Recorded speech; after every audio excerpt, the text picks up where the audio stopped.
Hello there. How are you doing? I hope you're doing remarkably well. I'm doing fabulous, thank you very much, and all the better for spending some quality time with you. So don't forget to get that quintessential drink, whatever it is that you enjoy, whether it's that steaming hot cup of Irish coffee or an ice-cold glass of lemonade. Go and get it, because I've got a fabulous story for you tonight. So before we get started, don't forget to subscribe to the channel, click the notification bell and the thumbs up. And let's get started with tonight's story. And by the way, lots of love to each and every one of you. Dear Sarah and all your lovely listeners, tears streamed down my cheeks like raindrops trickling down a pane of glass. I do not remember the last time I'd cried like this.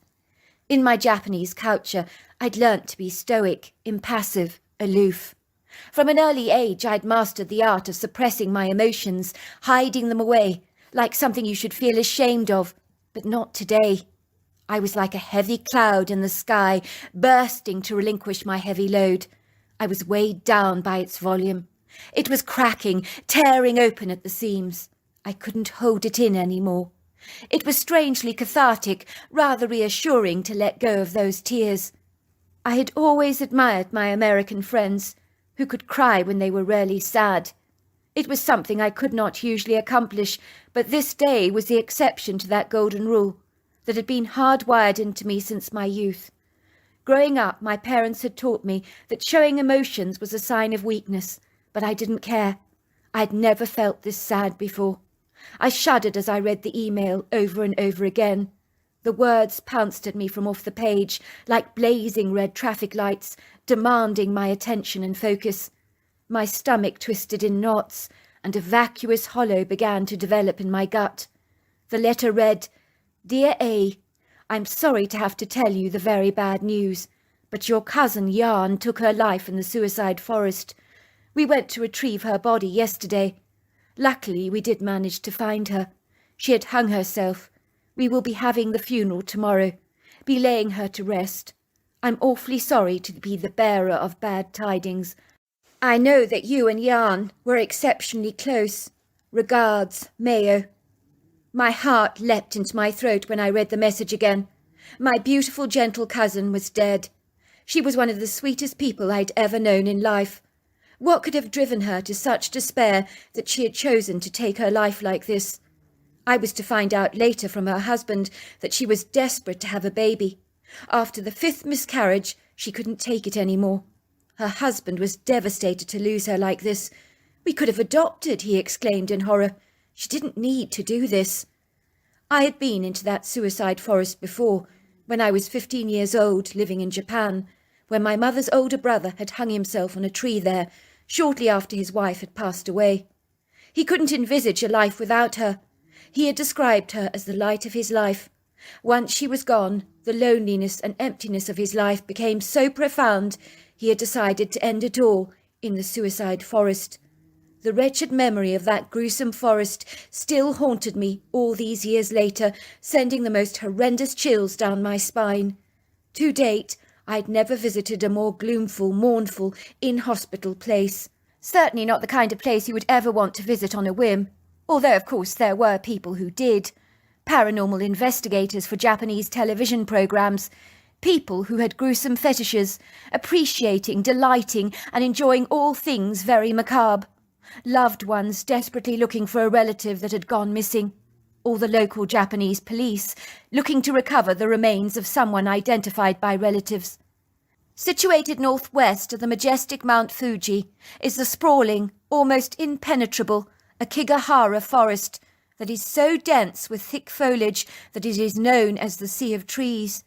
These trees twist, spiral, curl, turn, their undulating aggressive root systems winding across the forest floor in treacherous threads. They can be seen gliding above the ground in perfidious knotty ropes that are so precariously hazardous it is so easy to stumble and fall over as you venture into the depths of this gruesome, airy, haunting, oppressive place. The energy is so heavy, so profuse, so thick that you can almost cut it with a knife, rather like a piece of cake. The ground is so uneven, rocky, tumultuous, tricky, perforated by hundreds of obscure hidden caves. If that isn't bad enough for you, the most jarring thing about this sinister place is the stillness. The trees are so tightly condensed together that not even the winds can perforate them, so nothing blows in that forest. There is no wildlife there. The silence is so deafening. It's like chasms of desperate emptiness. Indeed, in this soundless, hushed place, it is so very still that even your own breath before your face can sound like a lion's roar. The forest is well known in Japan as the suicide forest, a setting for people's final moments where people come here to hang themselves on one of those trees. Sometimes the bodies remain undiscovered for years, months, weeks, or even decades. Sometimes the bodies are never ever recovered. There are many haunted stories here in Japan about the mournful spirits of the suicidal that linger in these woods, often vengeful, angry, menacious, guileful.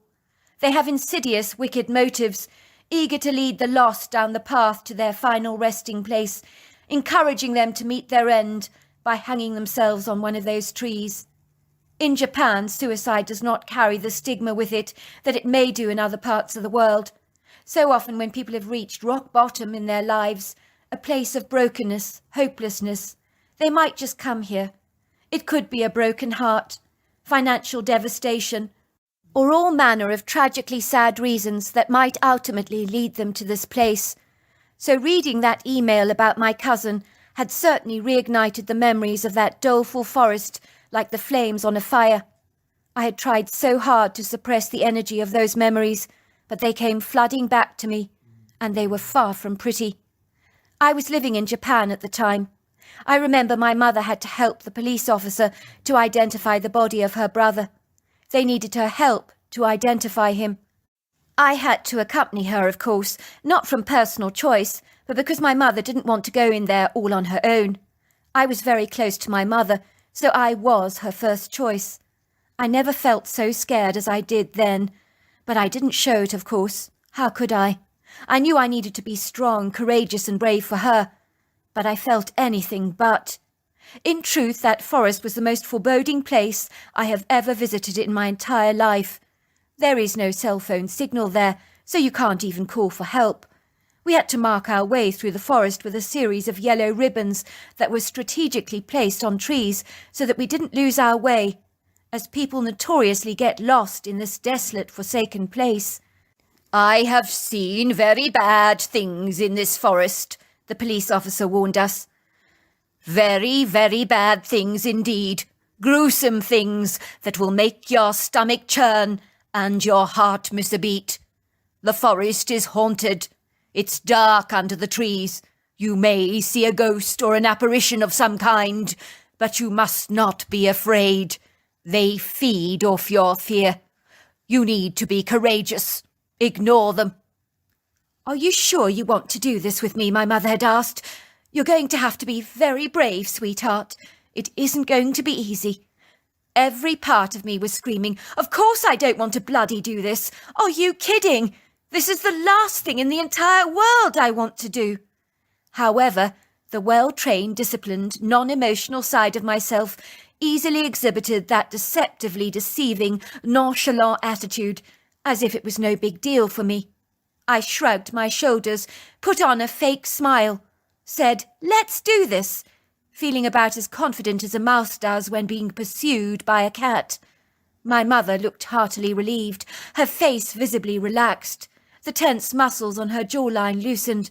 She squeezed my hand tightly, as if to say, "Thanks for doing this with me." Then we followed the police officer into the heart of the dark forest. I rarely liked this officer. He was a nice man. He told us what to expect, prepared us for the worst, unlike other officers that kept their lips firmly sealed. There are no words adequate enough to express the cloying claustrophobia, the ominous ambience of this desolate wilderness of trees.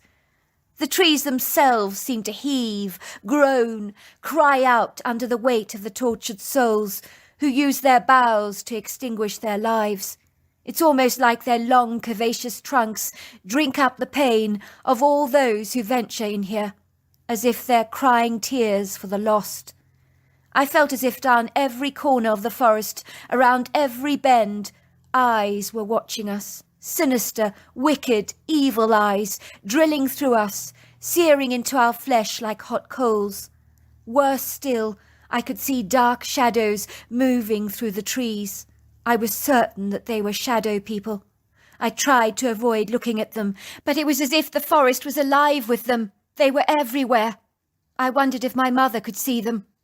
The hopeless despair, emptiness, desperation of the people that had come here to surrender their bodies to the weight of the trees could definitely be felt. It was tangible. You could feel the horror of their grueling last moments, when all hope was lost. See it playing in your mind like a video recorder on rewind, again, again, and again. I remember the smell of death hit me so hard like a brick to the head. It was nauseating, repugnant, disgusting, vile. I could hardly bear to breathe. It was causing my eyes to burn, the nausea to rise up in the back of my throat. "It's the smell of death," the police officer told us. "You never get rid of that smell. I can't even wash it out of my clothes sometimes. It hangs around for days. My wife is forever complaining about it." We covered our noses and mouths as we meandered through the heavy roots of the forest, glancing up at every single tree to see if we recognised the body hanging there. "Don't look," said the police officer suddenly, as we passed a decomposing corpse on a tree, bloated, black, smelly. The body was blown up to double its size. It looked like it was going off like rancid meat. He was right. It's a smell you can never forget. It stays with you forever. Moments later, my mother let out a scream. She had tripped over a human skull, with the dark hair still attached to the scalp. She had kicked it forward with her sneaker. It rolled forward into the maze of roots, finally drawing to a stop like a soccer ball. It was a gruesome, horrific sight. I tried to remind myself that this had been a person once, breathing the breath of life like we were. Yet in this forest, I felt closer to death than I'd ever felt before. This was no place for the faint-hearted. You needed nerves of steel, a rhino hide, to venture in this place. We passed many bodies hanging from trees, swinging backwards and forwards from a rope, even though there was no wind. Bodies that were abandoned, not collected by grieving relatives, yet to be recovered and still identified. At least my mother's brother had informed us we would find his body here. Others did not extend their family such a courtesy. It was like being in the midst of a real horror movie. Then we saw a little girl, but in my opinion she was a demonical spirit, posing and pretending to be a child. She stood before us, her eyes sunk in empty hollows of black, her face as white as paper, her energy iniquitous, immoral, evil. She grinned at us, a wide, malevolent, toothless smile that made my skin crawl. I wanted to scream, but I took a deep breath instead. I could not allow my mother to see the level of my discomposure. I had to pretend all was well. It was a battle I was losing easily. "Don't look at the spirit's eyes," said the police officer. "Remember, don't be afraid. They feed off your fear. It makes them much stronger, more powerful, more evil." The girl was beckoning to us, asking us to follow her. Then, before our very eyes, she fizzled away and was gone. Before long, we found the body of our relative hanging up on a tree. It was the most god-awful sight I've ever seen. A heavy noose was tied around his neck. His eyes were glazed like a dead fish as he stared vacantly into the forest. It was the most tragic, dreadful sight to ever behold, especially as we'd known him in life. "That's him," said my mother, running towards a bush to hurl up the contents of her stomach. Moments later I was joining her, regurgitating everything inside me, until there was nothing left.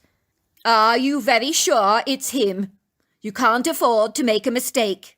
"No, it's definitely him." The policeman tied a red marker on the body to mark which corpse required collecting. Then we literally hightailed it out of the forest as fast as we possibly could. I choked back the tears as I recalled the memory of that event that I'd thought was long since over. Now it had come back to bite me all over again, like the proverbial boomerang. I could exactly imagine how the rest of my relatives would be feeling right now, having to go and retrieve her body from the forest. My cousin was so desperately despairing that she had chosen to take her own life. I hoped that desperateness would never happen to me. Little did I know that I too would come very close to following in her footsteps and attempting to end it all. My parents had moved to Kentucky about 6 years ago, gaining American citizenship from the government.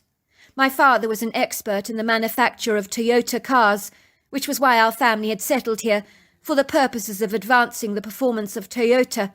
My father's knowledge, expertise, skills were completely invaluable to the American market. I loved the American people. They were open, friendly, warm, convivial. I had made so many wonderful close American friends here who knew how to wear their hearts on their sleeves. How I wished I could be more like them. Our parents lived in a beautiful, spacious ranch-style home, overlooking panoramic views of the Kentucky countryside. We lived in a rural area, surrounded by undulating dirt roads, ubiquitous trees, pretty flowery meadows, farmers' fields, so much more. We counted our blessings every day. We were so privileged to live in such a spectacular, awesome, beguiling part of the world. Then Mick Taylor entered my life. The first time I met him, my heart almost missed a beat. He was so handsome. His straw-coloured hair, blue eyes, fair skin, along with his outdoorsy, rugged look, were very appealing to a Japanese girl like myself, so opposite to dating men of my own culture. Even more intriguing was his warm, carefree nature, easy-going spirit, and his soft American drawl, which I found very attractive. In turn, he found me exotic, different, mysterious. Ours had been an instant love affair that had morphed into a serious relationship. I had reached the stage in our relationship where I couldn't envisage my life without him. He was the love of my life. I had visions of us getting married, raising children, living happily ever after together. He had expressed similar feelings to me, again and again and again. It was a Tuesday morning. I seem to remember that. Sometimes the strangest details can be vividly recalled. I was sitting at the breakfast table with my mother in our German-style kitchen, when my cell phone lighted up. It was a message from Mick. "Need to meet you tonight at the Italian restaurant. I have something important I need to discuss with you concerning our relationship." My heart began to flip-flop excitedly in my chest. I ran to my mother to show her the text Mick had sent me. "Oh, Mum!" I said, my eyes shining excitedly. "This is it! Mick is going to ask me to marry him. I know it! I just know it!" "Oh, sweetheart, that is so wonderful," said my mother, swooping me into her arms. "Oh, I'm so happy. I'm going to have such a handsome son-in-law. You're going to give me the cutest grandbabies ever." We began to dance around the kitchen floor joyfully, doing twists and turns with our arms, our faces alight with bright smiles. "Now," said my mother, "about your appearance. You need to look spectacular tonight, especially if he's going to propose to you. I'm taking you to town to buy you the quintessential, perfect outfit that will make you look stunning. I won't take no for an answer. A mother has a right to spoil her precious daughter on a celebratory occasion like this. You'll be going to the spa for a relaxing massage and a manicure and pedicure. I'll do your hair and your makeup. I want you to look drop-dead gorgeous when he pops that question." I decided to arrive at the restaurant earlier than usual. I found a table in the corner, which was exceedingly private. I certainly didn't want to draw attention to myself when Mick popped the question. I was reticent by nature, very private. I knew I looked particularly good this evening. I was wearing a fabulous red dress that my mother had picked out for me. It was stunning. I wore it complemented with a red purse and shoes, along with a bright splash of red lipstick. I was receiving a few approving glances from people ordering their pizzas or spaghetti, which affirmed I did indeed look very good this evening. My mother had told me that I needed to act surprised when Mick popped the question. It doesn't do good to know that you're expecting him to ask you to marry him. Oh, Nick, I would say, it's so beautiful. I imagined he'd be presenting me with a stunningly beautiful diamond engagement ring, because that's what you did. Oh, Nick, I practiced. I don't know what to say. I would gasp and then say, yes, yes, of course I'll marry you. My mother would have the champagne waiting on ice at home, along with some delicious Japanese snacks, when we returned back to the house to tell my parents the great news. My mother had even brought an outfit, so when she opened the door to Nick, with a surprised look on her face, she too would look like she'd stepped out of a bandbox. We had it all perfectly planned down to the last detail. Are you all right? Asked the waitress. I noticed you back there, having difficulty breathing. I could see you gasping for breath. Are you sure you're going to be all right? You don't happen to have asthma, do you? Oh, my goodness, the waitress had seen me practicing my gasping. It must have looked rather convincing, since it had drawn her attention, I thought. No, I'm fine, I said. I tell you what, could you bring me a glass of red wine? I'm just waiting for my fiancé, sorry, my boyfriend to come. Sure, coming up, she said. You sure you're all right? I nodded. I'm fine. My heart melted when I saw my handsome boyfriend, soon-to-be fiancé, walking through the restaurant towards the table. I was disappointed. He wasn't carrying a huge bouquet of flowers as I'd expected. That would have been a nice romantic touch. My heart began to thunder in my chest. I was so excited. I felt giddy. I was like a kid at Christmas, aching to open my Christmas present. I just wished he would get on with it. Ask me the question, for goodness sake. I could barely contain my enthusiasm. I was like an inflated balloon, ready to burst. Mick sat down at the chair, scraping it across the floor as he pulled it towards the table. He smiled at me, but his smile did not reach his eyes. Perhaps he'd had a hard day. That must be it, I thought. Shall we order champagne? I asked. Mick looked surprised. It's Tuesday night. What do we want champagne for? We're hardly celebrating, are we? I smiled. This was one of his clever tricks. He was playing it cool. I'd go along with him, just pretend I wasn't on to his game. Shall we order? I glanced at the menu. I quickly ordered spaghetti bolognese, while Mick ordered spaghetti carbonara. The waitress scribbled our orders down and scurried away. Now I need to talk to you about something, said Mick. His tone became very serious. The muscles around his chin tightened. His eyes looked awkward, shifty even. He was avoiding eye contact with me. I raised a brow. Come on, say it. Don't drag it out. It's not working out, you and me. I think we should call it quits. What? I asked. Is this a joke? You're teasing me. A wind-up? Yes? No, of course it's not a wind-up, nor is it a joke. I think the two of us are not working out. It's as simple as that. But I love you. What are you talking about? I don't understand. There's been nothing in our relationship that has ever made me believe for a single moment that you weren't happy. You always told me how much you loved me, how you wanted to spend the rest of your life with me. Why this change of mind all of a sudden? Why would you throw away our precious relationship like this, as if it was a piece of garbage? How could you do this to us? Don't make this hard for me. It's not working out. It's as simple as that. I didn't want to tell you this in a text. That would not have been very nice. That would have been insensitive, unkind even. Better to do these difficult things in person. And this isn't? You're completely insane. A head short of a brain you are. So you thought you'd invite me out to a romantic dinner? Tell me then. You're a real jerk. I thought you were going to pop the question, not turn the arrow around in my heart like a spearfish. Thanks a lot for being such a gallant, chivalrous gentleman. Thanks for this lovely dinner that I can't stomach. And as for being the biggest loser on the planet, that's what you are. At that poignant moment, the waitress looked at me, and then at my boyfriend. She gave him a glare. She could discern he'd upset me. She placed the spaghetti bolognese in front of me and said enjoy, while she threw the carbonara in front of Mick, as though he was a lower form of pond life. "What the heck did she do that for?" said Mick, looking irritated. "I can't help it if she's had a bad day." I stood up, walked over to Mick, tipping my plate of spaghetti over his head, flinging my red wine into his face. Large clumps of meat, tomato sauce, along with strings of spaghetti, rolled down his face in clusters, dropping onto his clothes. His eyes grew wide with astonishment, his face growing crimson with embarrassment, as all eyes in the restaurant turned on him. People were giggling, pointing, laughing, while Mick was desperately trying to clean himself up with a napkin, looking very self-conscious and embarrassed. Good, I thought. He deserved that.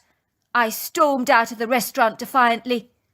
"He brought me out to dinner to dump me," I exclaimed to the stunned diners, who were watching everything before them unfold. "You go, girl. Good for you. He doesn't deserve you," came a woman's voice, followed by lots of cheers. "You're too good for him, young lady. He's an a-hole," said a man. "If he doesn't want you, I'll have you, darling. You're very hot." I made my way back to my silver Toyota Runner, courtesy of my father's job with Toyota. I climbed onto the seat, placing my key into the engine, tears running down my face in heavy streams. Mick was dashing out of the restaurant, his shirt stained by spaghetti bolognese. His face looked furious, enraged, angry. He was shouting, "What the heck did you mean by that? You humiliated me in front of everyone at the restaurant." I ignored him. I accelerated the engine, whizzing out of that car lot with so much oomph, rarely making a point about how indignant I felt. How did I feel? I didn't actually know. I felt empty, despairing, hopeless, as if all my insides had been sucked up by a hoover. All that was left was an empty shell. All my dreams, hopes, aspirations for the future had been blown away, scattered, like a reckless tornado, wiping everything in its wake, leaving behind a trail of devastation. In this case, it was my heart. I'd really loved that man with every part of my being. I would have moved the world for him. Now he had thrown it back in my face, as if it meant absolutely nothing to him. Did he hold me in so little regard? Was I so insignificant, inconsequential in his life? We had been together for 5 years. Now it was over, just like that, without any warning signs whatsoever. My mother ran out of the house looking so beautiful, her face elated, but then the calamity of what had transpired hit her hard, almost harder than it had hit me. "He dumped you!" My mother's face went from joyous to thunderous. "How dare he! The bastard! How dare he treat my precious daughter like this? I would kill him if I could." I knew she meant it. The next few days of my grief became darker, deeper, more despairing.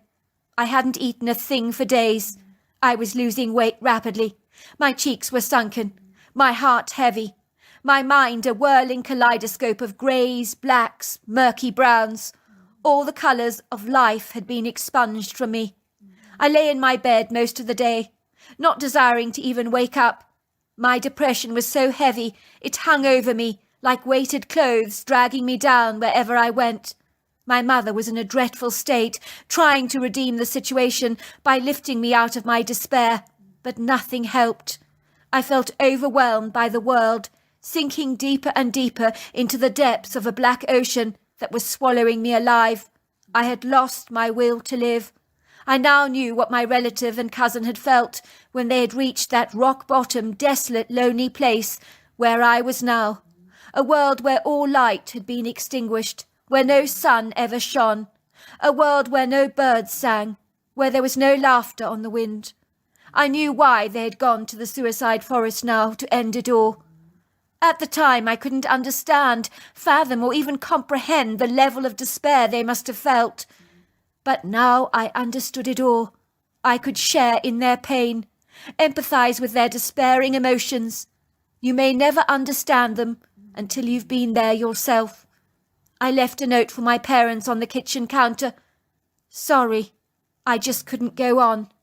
Remember I love you both with all of my heart."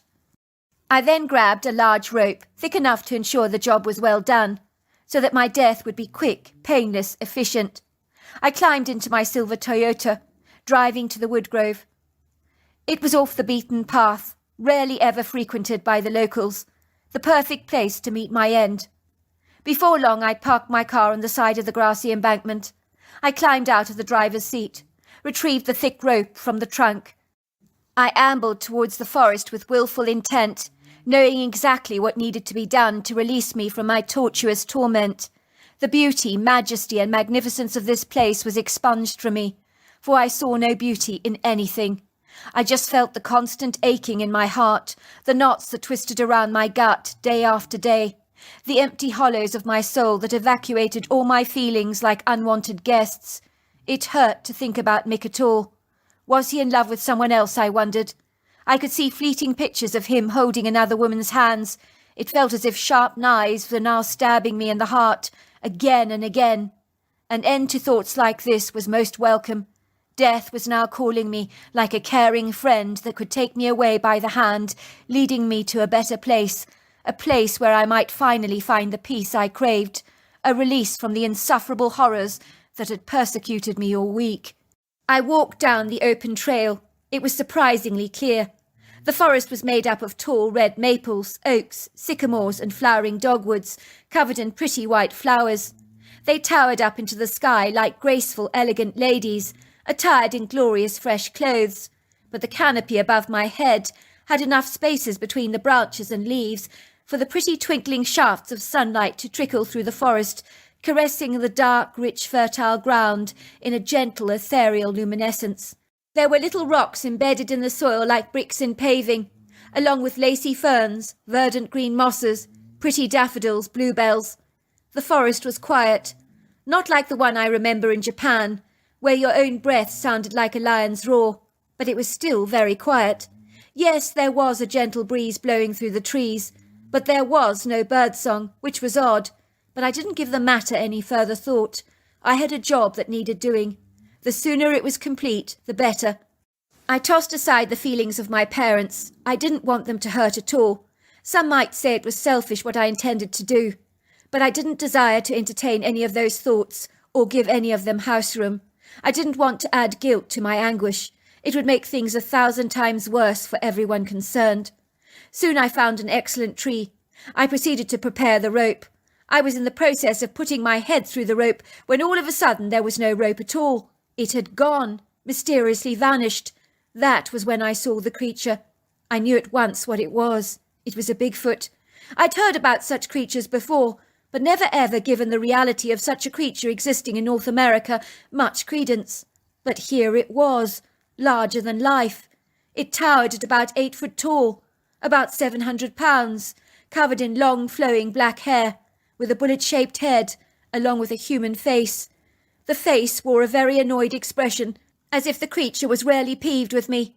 He was holding the rope in his large hands, undoing the knots, shaking his head like an angry mother, mad with the kids for spilling the cereal all over the floor and having to clear up the mess after them. I wasn't threatened, nor overawed by this colossal creature, that in normal circumstances would have terrified the life out of me based on his size and foreboding appearance. I didn't care how big or intimidating he was. If he killed me, well and good, I thought. It would save me the trouble. I rushed boldly forwards to grab the rope from him.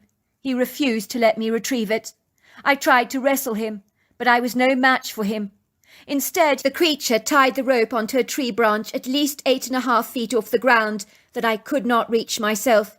He looked at me with a satisfied expression in his eyes, as if to say, "You can't get it now, can you?" I absolutely know unequivocally this creature knew my intentions to kill myself, as if he could read my mind. I felt as if I was a queen on a chessboard in a checkmate position. "Give me back the rope," I shouted at the creature. "Give it back to me now! I want it now! Give it back!" The Bigfoot stared at me through his deep, dark eyes. I kid you not, I heard the words in my head as audibly as if you were speaking to me. "You do not have the right to take your life.